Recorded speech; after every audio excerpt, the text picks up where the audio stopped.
FattyCakes fam. It's Cakes checking in. And Fatty is not here today because she's a little under the weather. But we have another guest on the show. I hope y'all remember Selicia from the Daddy Issues episode. So Lee is going to be recording with me today for Let You Tell It. And just overcoming anything that you feel like was a challenge or you couldn't get through. So, Lee, just go ahead and tell the people who you are again if they didn't pay attention to one of the other episodes. Yes. Hello, everybody. It's Lee from Dylan. No, I'm just kidding. From Charlotte. This is Fatty's friend, and just ready to dive in and talk about some real issues. Daddy Issues was a great segment. I love that one. I think that's my new fave. That was a great segment, and ready to just in general talk about some stuff that we just don't talk about. So, pretty excited. Amen. All right, so let's get into the growth challenge check-in. How are you in your growth challenge currently? Mentally, mentally, I'm good. Mentally, I'm good. I mean, I think it's called a challenge because you still, even though that you set a goal, there's still some challenges that you experience in the process of achieving that goal. So I think mentally, my growth, especially with these episodes and facing a lot of situations that I've faced in my personal life, mentally I've grown. So I feel good. I don't think I'm there, but dieting, we still working about that one. We alive though. For my growth challenge this week was just for me to kind of be more aware of other people's feelings outside of my own. Because I know, for me, I can just be like, okay, well, that shit don't matter. And I shouldn't be like that. So I've just been trying to be more aware of people's feelings, aware of how I come off to people who are more sensitive, and aware of how I come off to people who aren't as sensitive. So just kind of trying to look into how everybody else is and how I can contribute to their day being better. That's good. And not being rude. That's good. I think I need to start doing that. It has been difficult. Especially for people who you say that may come off to me as sensitive. I tend to tell people, why are you being so sensitive? And that can be something that maybe I can change, Yeah. Accountability, I like it. True. Right. So, yeah, it's been difficult, I'm not going to lie. Like, this week I just had to, I found myself kind of, swallowing words or, just trying to be quiet when I need to be quiet. So, yeah, it's been hard. But I definitely encourage you to try it. It's a little bit liberating. Definitely. But, yeah. So, let's get into it. This episode is all about you telling us how you overcame some type of struggle, challenge, situation, whatever you want to call it, and what you did to get through it. Because we always talk about things we overcome, but we don't talk about the process of it. Right. So, what do you think? What does you tell it mean to you in the Black community? So, when I first heard it, I won't lie. I'd be like, oh, what am I telling? But then as I was reading through, I'm like, it's a lot to tell, when it comes to the Black community. So I definitely think that this is just being able to be the voice of your Black community through your own experience. So that's what I gathered from it. True. I think as I guess colloquialism, Yeah. can probably call it, as a colloquialism, let you tell it. To me, I think of, I don't know, maybe somebody hyping the story up more than what it is. So they be like, well, let you tell it. Such and such did this. So that's what I think of in the Black community. But as it resonates with me, I would say, let you tell it. Exactly what this episode is. Like let you tell your story. But where it came from, who knows? Black people come up with anything on the drop. But I think that's good. That's good. That's good. I like that perspective of let you tell it. because it's like maybe that's why people don't tell it, you know? So I think that's good. I Yeah, didn't even think about it like that. true, true, true. Well, so the platform behind that you tell it, when we started brainstorming this episode, was just kind of like, okay, we're going to be further along in the season. We're doing the growth challenge. We want to know obstacles that people have faced. Let them tell their story so it could benefit somebody else who is afraid to tell their story or don't know how to tell their story. So we kind of came up with just, hey, let's have like a live video and letting people call in, which did not go how we wanted it to, really, because I feel like people are still somewhat afraid to tell their story. Yeah. So there, with the two people that I received that told me, like, hey, I want to tell my story, I think they were fine with it, but like when talking to other people, like saying, hey, do you want to be featured on the podcast? It was just kind of like, Right. I'm scared, or I don't know what to say. And I feel like this episode is going to allow people to not be ashamed of what you went through or what you deal with on the daily that you are overcoming. Definitely so. Definitely. And I think it will, you know, allow them to start knowing when to use that platform. And because I mean, we all have many platforms. We got our social media. Social media is like a hot thing right now, especially during Corona. So it's just like maybe people look at it from that aspect of why they don't tell it, you know. But still, I think facing that shame, I think this will be the episode for that. Amen. So, I want to. Okay, let's get into common things that we don't talk about. Why don't we tell our story? Or what is it that prevents us from wanting to be open about stuff that we go through? So the first What do you one, think? when you don't have it all together. I think that can go a long way. Ooh. I know me, shoot, I'm be honest because this is about growth and I can't encourage the people and not be a culprit of it myself. So it's just like Right.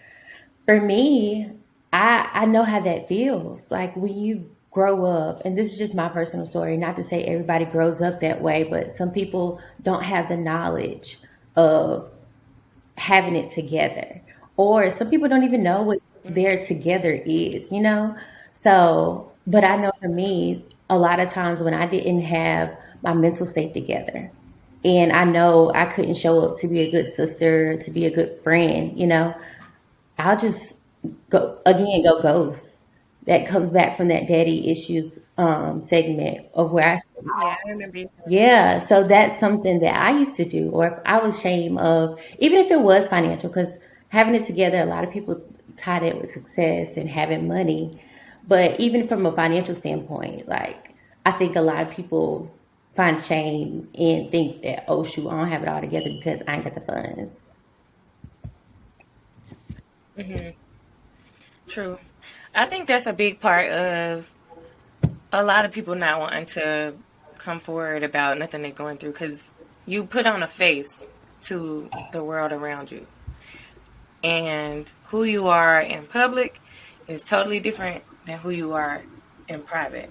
And I feel like a lot of people think, well, if I get up here and I talk about how I don't got no money or how my mental state is not together, then they just automatically assume that people are going to judge them, which is understandable because that's what people do. Exactly. They judge. But it's tell your story at the end of the day. Like, this is your story.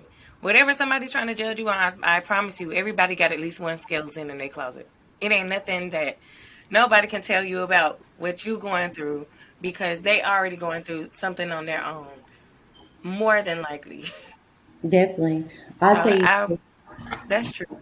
yeah, listen, last week I'm gonna share something that my preceptor on my internship she shared with me, and she was like, "Write this down and put it on your desk."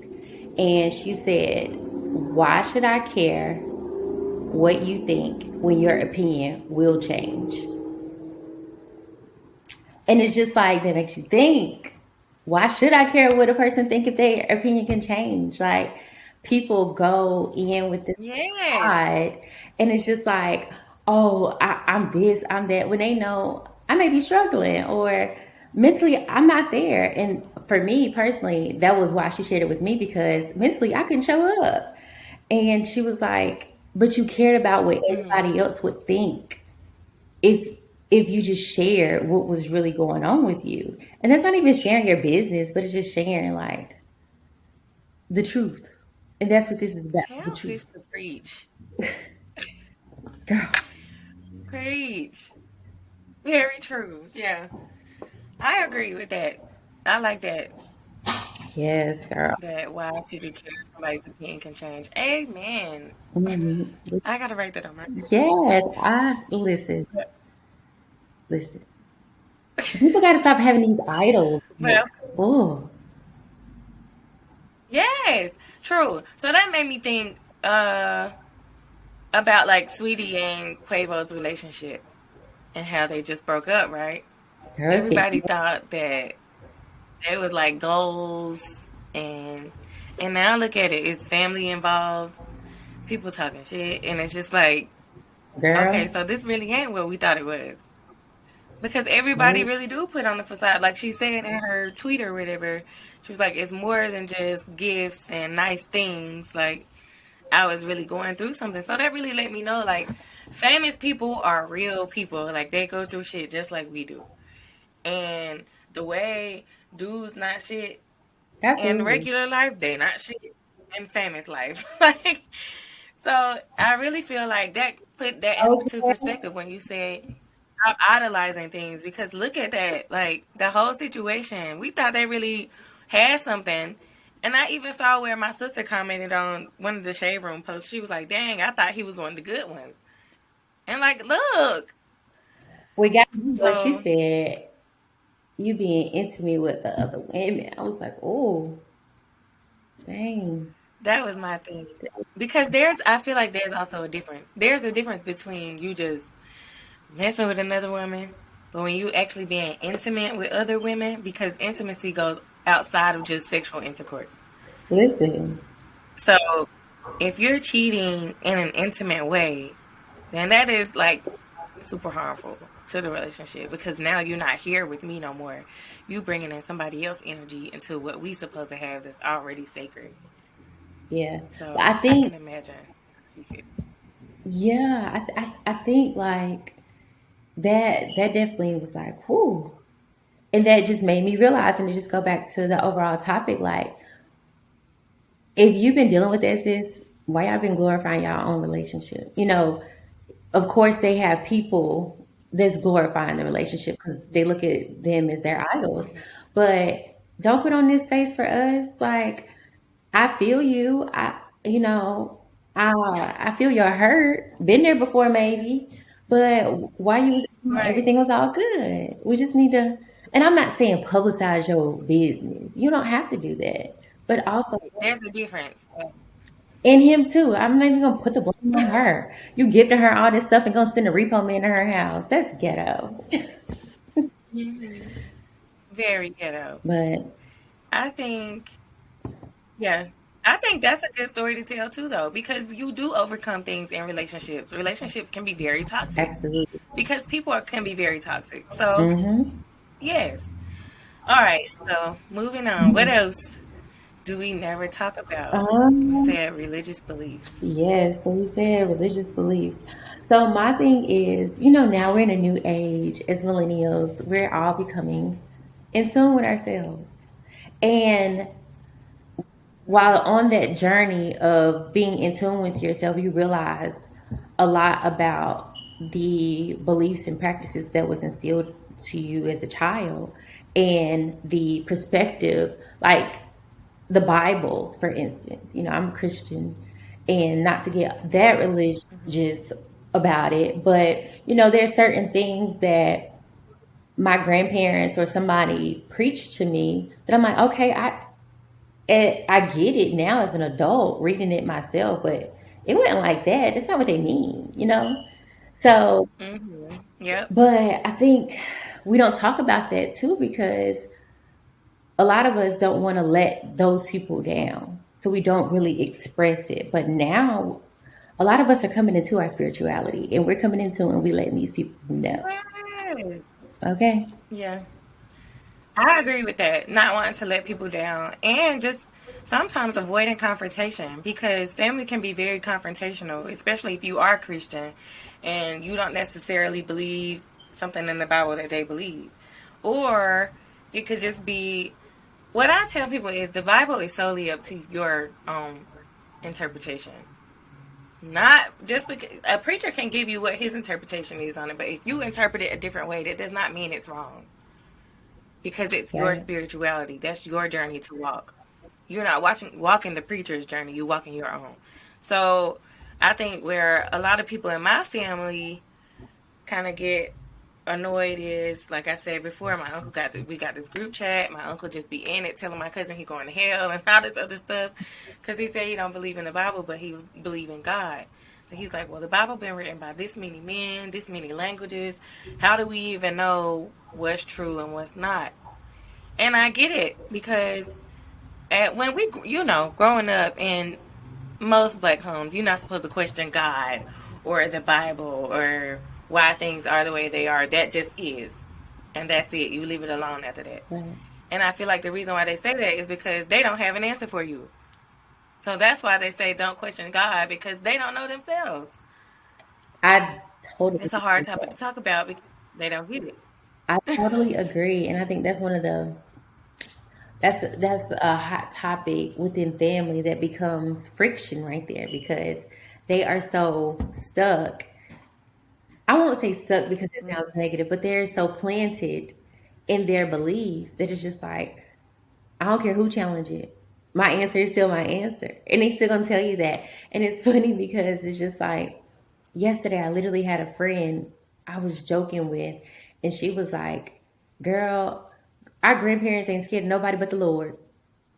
And we were talking about how freaking people are going to get the vaccine and feeling like, oh, I'm out there now, And I was like, darn, that's true. Like, they not scared of nothing but him. They don't challenge him. They go according to the document that they do have, and they're like, this is it. And you're not going to challenge it. Nobody's going to challenge it. I'm not even going to challenge it.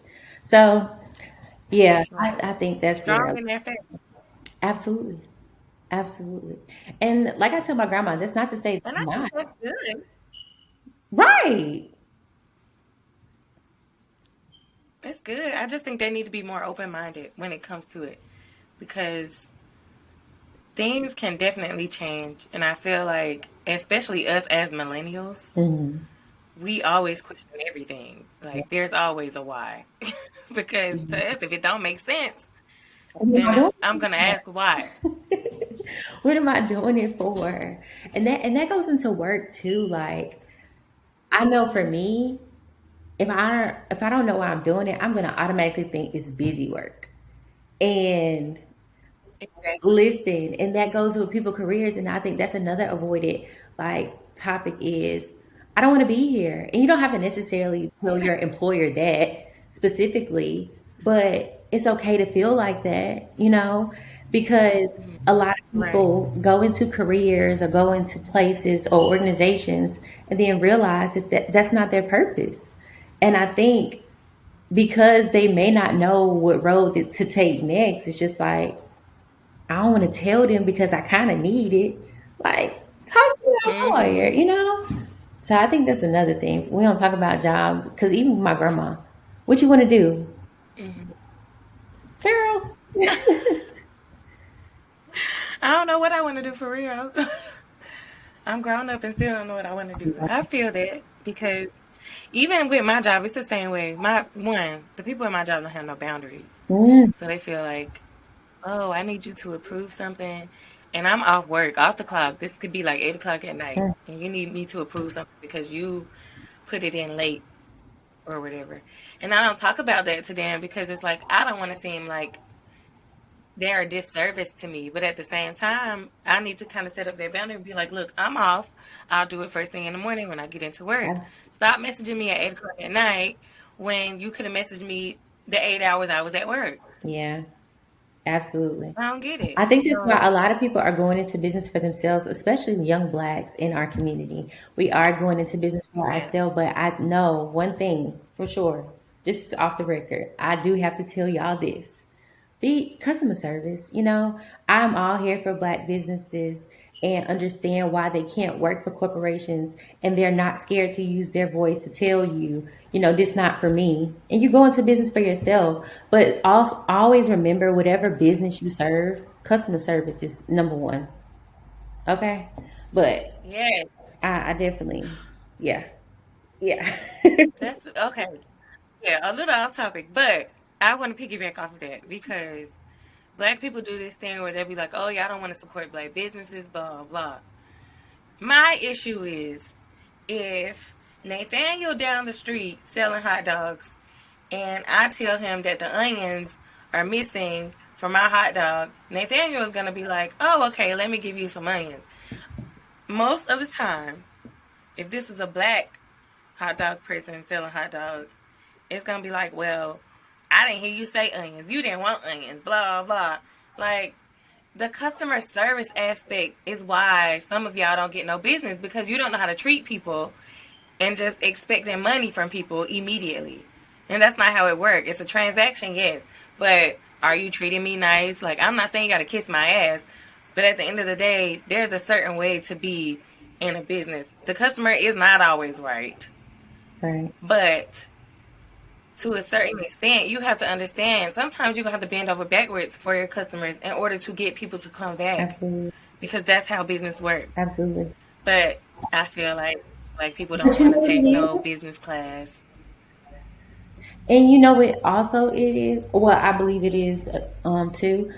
They get defensive because of not having those boundaries growing up.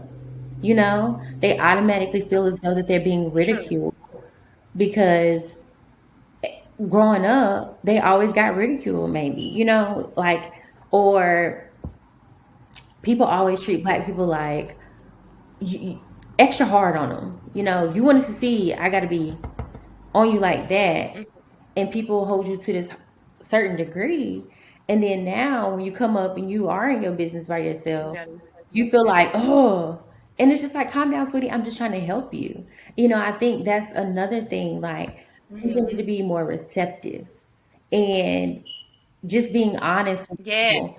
Like, instead of us getting defensive as the customer, like wanting to cuss somebody out, like, help your sisters. Talk about it. Tell them what's the problem. Right. So, oh, true. But True. tell the truth. But yeah, okay. Getting back on. Say it I again. said, tell the truth. Yes, the whole truth. Let's get back on topic. Another thing we never talk about, well, we kind of talked about this with the Sweetie and Quavo thing, but relationship issues and insecurities. Yeah. You're married. How does, like, what, not issues, but what are some things that people may endure in their marriage that they need to talk about now? If they, feel like they found their partner, just what type of issues do you think that, okay, this need to totally clear the air. I need to understand we're on one accord on this. And it don't have to be no like infidelity or anything like that, but just issues, because every problem is a problem that we must face. Right. I would say my biggest thing I would tell people to work on before they even get into marriage is communication. Because communication and trust. Because communication is the foundation for everything. I don't care what it is. It don't even have to be a relationship. But when there's a breakdown in the communication, then there's a breakdown in everything else. So I would say that needs to be an issue that people solely need to focus on within themselves and within the relationship. Because if you don't know how to communicate and you go into a marriage still not knowing how to communicate, that's going to come up in that marriage. Right. Their problem is going to blow up full force because it could be the smallest thing. Like, for instance, when me and Eric first got married, there was a lot of stuff that I didn't know that I was doing that he didn't like. and a lot of stuff that he was doing that I didn't like and he didn't know because we was trying to spare each other feelings. Because you love that person that much, you don't want to hurt nobody's feelings. But it's at the same time, this gonna blow up in your face long term because you never talked about it. So there was times, even now, where we still kind of battle, like, okay, clearly we didn't communicate about this when we first got together because this is still bothering you now. And I really think that, along with being able to trust that you can communicate with your partner without feeling like there's going to be some type of judgment or some type of argument or altercation behind it. You got to be willing to trust your partner with your feelings because that's what a relationship is. You're with that person to be completely vulnerable in all aspects. And if you can't do that in a relationship, then what the hell are you in a relationship for? No, really. So that's my take on it. Yeah, so I just wanted to ask that because I know, like, in the Black community, you notice that with older generations, they tend to stick together. And then it's just like growing up and when you're dating, you're like, dang, how my grandma and them was married for 65 years if I'm dealing with these boys and they acting like this, you know? And it's just like, okay, you got to know what we need to face. And I'm glad that you said, like, if you know you as a person not a good communicator or you have a hard time with trusting, why can you get in a relationship? And a lot of people don't tell us that because it's just like a lot of us out here, we are messed up and we need to deal with our own insecurities and our own issues that we have before we even think about, you know, trying to be serious with someone. And that is one thing that I definitely learned, you know, on my own. And I'm like, darn, my mental state, we got to get this together. Because the way I was thinking, like, I would just, you know, natural overthinker. So it's just like, even going through couples counseling, my counselor was like, you know, you didn't know because when you grew up, nobody told you, you gotta sit with yourself. Nobody told us that growing up. They tell you to pray about it, but they didn't say you have to sit with yourself and first find that relationship with yourself before you go and have a relationship with somebody else. And yeah, that was how I looked at it. Very, very true. The therapist needs an award because, girl. But I want to say a lot of reasons why people get into relationships and the mindset they already are in is because some people go into a relationship thinking that that's going to heal who they are. But people don't realize that healing starts from within, not the next person you talk to. So you can go into a relationship with John and think that John gonna offer you everything you need for him to do, and he could be a healer type. He could be a person that can help you heal, but you're not gonna fully heal until you do that work yourself. Right. He can't do it for you. Absolutely. And I feel like that's why a lot of people get into relationships. Yeah. Because of that type of thing. They know that they messed up, so they get into a relationship thinking, okay, well, this person is good for me, so they're gonna help me be better. Feel good. I think that's what it is. Child. I think people get with people who make them feel good. It is. I think that's what it is. They might enable them a little bit. Yeah. And it's just like, just because they make you feel good, do you really mentally feel good? Because if you don't mentally feel good, you really don't need to be with nobody.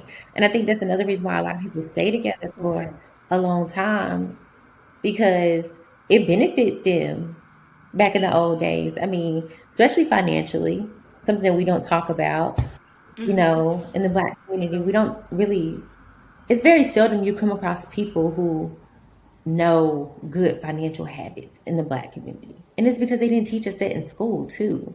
So a lot of people, they stick with their partner because they're like, okay, we good. But it's just like that intimacy and all of that is gone. So I think we need to start, you know, paying attention to that too, you know. Agreed. Definitely agree. Because our grandmas was enduring like abuse and all this other type of stuff just to stay with a man. And I feel like this day and age, nobody got time for that. But Kudos to them, though, because them some strong women. That's why they so strong. Listen, for Dealing real. with everything that they didn't have to deal with. Hmm. Yeah. And it's funny how they just try to, So what's one area? you said, Oh, go ahead. oh no, I was gonna say was it's funny how they just try to slide and tell you like the things that happen that you didn't even pay attention to growing up as a kid. But Mm-hmm. yeah. True. It's a lot of stuff my grandma told me about my granddad, and I was just like, okay, what? Like I Mhm. don't remember none of that, but Why didn't you tell me that? I'm it's gonna her look for my story. granddad. I'm grown now. I can know. I be nosy though. I'm just like, tell me like what happened. But okay, what is one area that you telling it can help the next? So what's one area of your life where you feel like I overcame this and this could really benefit somebody on this platform? Mm. For me, I would say for me, um, just one with school for me. I always tell my classmates of my story, even when it came to like to just me as a person, but how it affected my mental, how it affected my relationship, and then my future. Ultimately, I think that it's a motivating thing, and even by it still going on, I think just sharing that Mhm. helps, especially young Black kids, because they go into college, they really don't know what they want to do. They're not Yeah. introduced to college until what point in school, right? Ninth grade, sixth grade, sometimes, Yeah. and I think me telling that to the smaller generations beneath us, the younger kids, that will motivate them and help them in that area as far as their career goes. Because they'll start paying attention to, dang, what do I like? That's sitting with itself again. And Hmm. yeah, so I think that would help. I like that. I wish I had somebody to tell me what I liked when I was in school, so I didn't join the military. But here we are. Right. Um, I think one area for me would be probably depression. I was gonna say the military, but I don't want to give out the wrong impression that you should keep doing something that you don't want to do. So I would say more than likely depression. I overcame depression this year. So this Yeah, year was just 2021. kind of like I think I went through like 2021 this year. yeah, Oh, yep, that's good. in like January time Okay. frame. So I haven't taken a pill since then, but I Yes. think I started out not knowing that I was depressed. Like it was just kind of a okay, I'm sad and I'm having a couple bad days. But then I went to a mental health professional on base when I was in England. This is like 2017. I went to a mental health professional. He was just basically like, okay, clearly you're depressed. So the first thing he wanted to do is put me on medication. And I was just like, I don't want to take medication because I don't know how I'm going to react to that. I would just rather learn how to, learn some coping mechanisms, get through it on my own. So, long story short, I ended up being put on medication anyway. One of them didn't work for me. And I just stopped taking it cold turkey. I was just like, F this. I don't want to take this medicine. And I didn't know that you couldn't just stop it. Like, I didn't know that you had to wean yourself off of that medication. So I went into like this downward spiral and I overdosed. And I was taken to the hospital. I honestly don't remember nothing. It just felt like it was like 15 people in the room. But Yeah. I know they were like, oh, well, we're going to send you to the psych ward. So I went to a psych ward for like 10 days. Mhm. And being there kind of put a lot of stuff into perspective for me. Mhm. One, I had been dealing with stuff that I didn't even know I was dealing with subconsciously. So a Right. lot of that was just being brought out of me. Two, being in the psych ward, it just kind of made me realize like a lot of people have it a lot worse than what I do. Mm-hmm. And I feel like when you are depressed, you sit and you think like, oh, this all this bad stuff is just happening to me, and it's like, no, people really out here struggling with stuff worse than depression.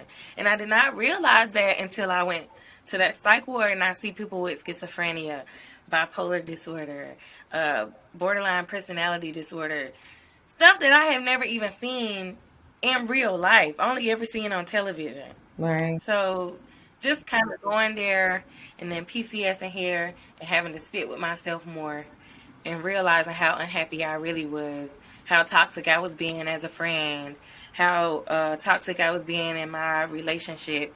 I really had to take some time and sit and work on me because shit just wasn't making sense. Like, I was losing friends.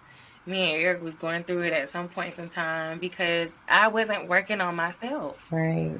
I was just battling those demons and not really knowing how to navigate. So one day in 2021, I watched some video of some dude saying that he had like a spiritual awakening and that he would just raise his frequency and vibration and that he just felt so much better. Mm. And so I went down the rabbit hole after that. I was just like, what's the frequency and what's the vibration and what is all this stuff he's talking about?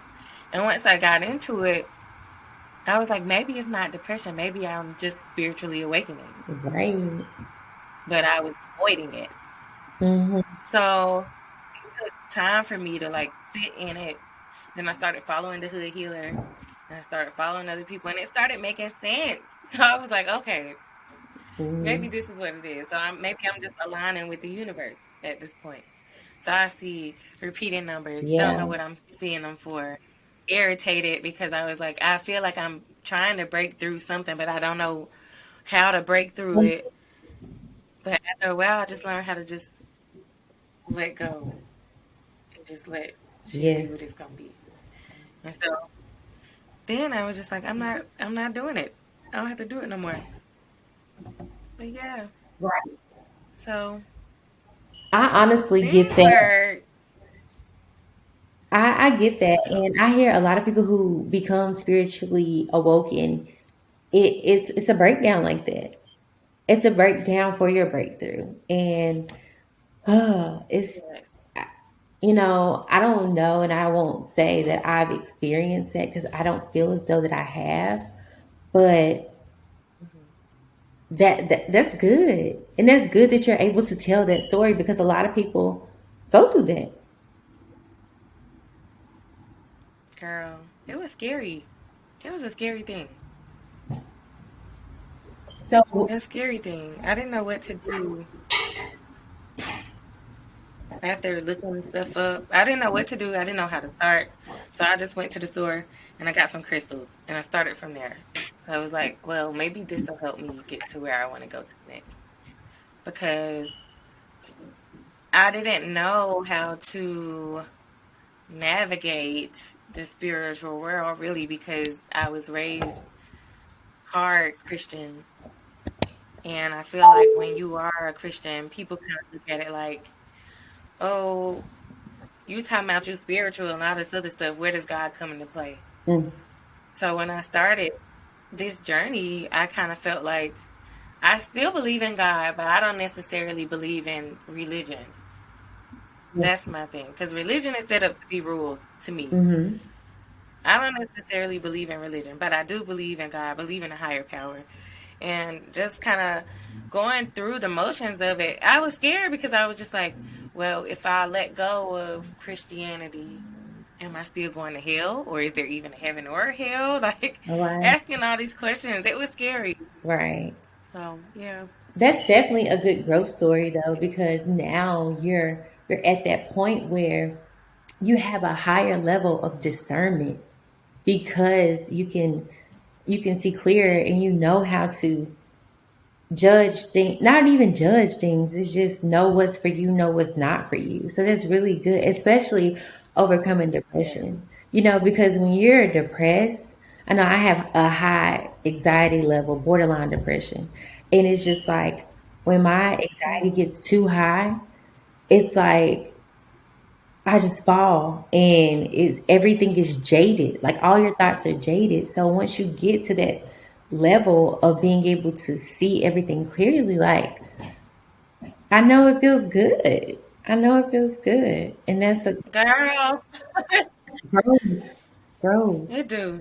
So I would say the biggest thing is just I'm glad that I can be more aware of my thoughts and I don't sit in that emotion no more.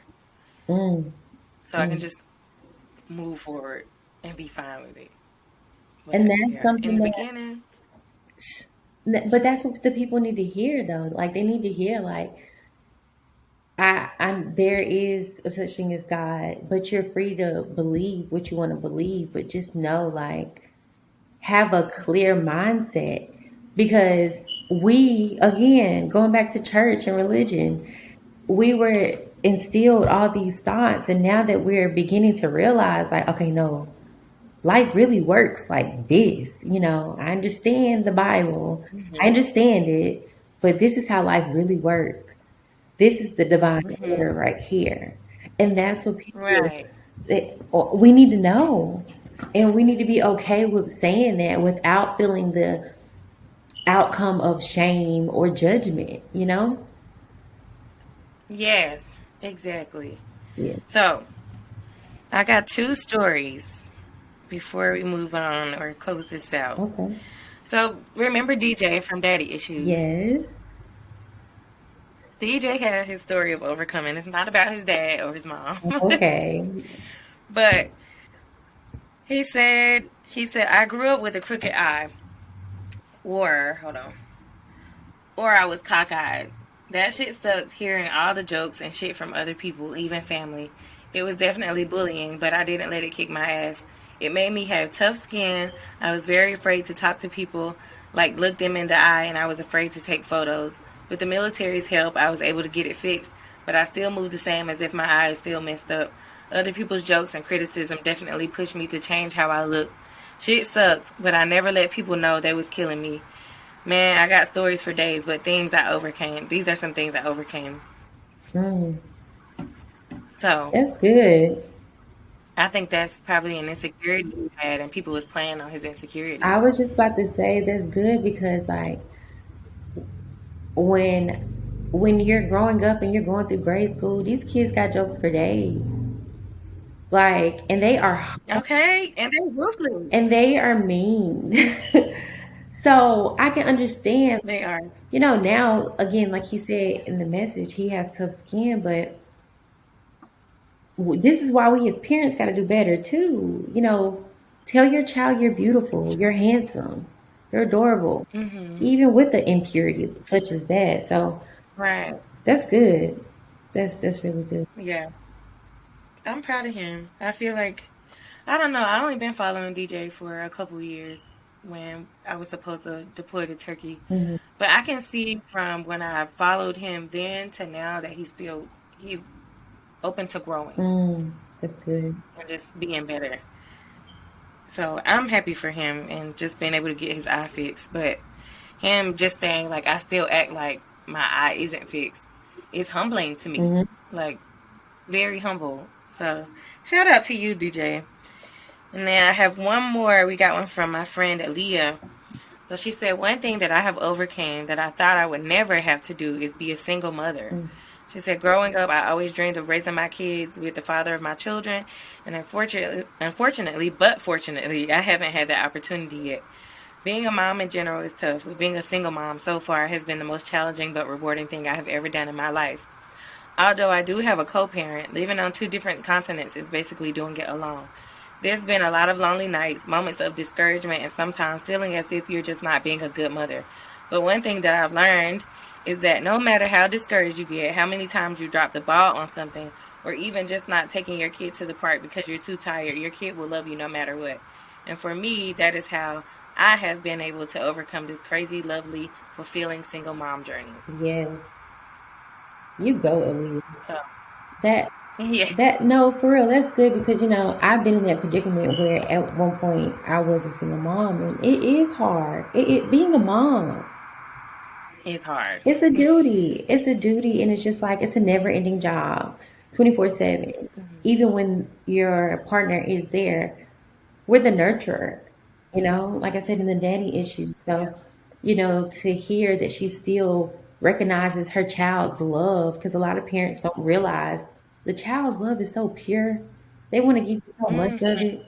They're going to give you as much as you need, but they want to give you more than that sometimes. Yeah. So it's good that she realizes that her child loves her, and she gonna get it. That's good. I like to hear stuff like that. Yeah. I'm proud of her because I think there was one time where she kind of had like a breakdown. It was kind of just like when you come to the realization of the fact that your child's father is not going to be in your home with you. And I feel like we, as girls, we grow up thinking like, oh, you're supposed to get married, you're supposed to have kids with the father of your children, and y'all supposed to live happily ever after. And unfortunately, that's not always the case. You can't always be like, hey, we're going to do this, or we're going to be married and live happily ever after. Sometimes you just don't get along, or sometimes that person is just not for you.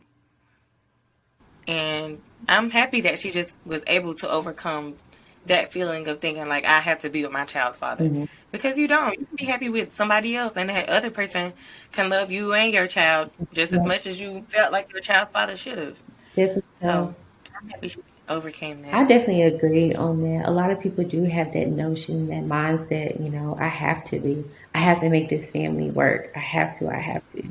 And it's just like you said, if it's not genuine and if it's not pure, where you don't feel like you're doing it just for the benefit for the child, it takes a lot of a person to say this isn't for us. So I commend her and the child's father in that situation too, because to be able to say that, you're doing a good deed for your child too. Definitely. So True. True. So shout out to Aaliyah and her growth. absolutely. All right. So what could be the outcome of telling your story? Mm. What could be an outcome for that? I mean, an outcome better. Because there's positives and negatives. Yeah, I would say there are positive and negatives, but I would like to think about the positive. The positive is more awareness. That's Mm-hmm. right. If you raise awareness on it, it shows how real this is, and how whatever you're going through, anybody can go through. And outside of that awareness, you may get resources or help to get through that situation, like for instance, with the daddy issues and DJ, and we were all talking about therapy. And like you said, he's very open to growth. Him saying, oh, maybe I do need therapy.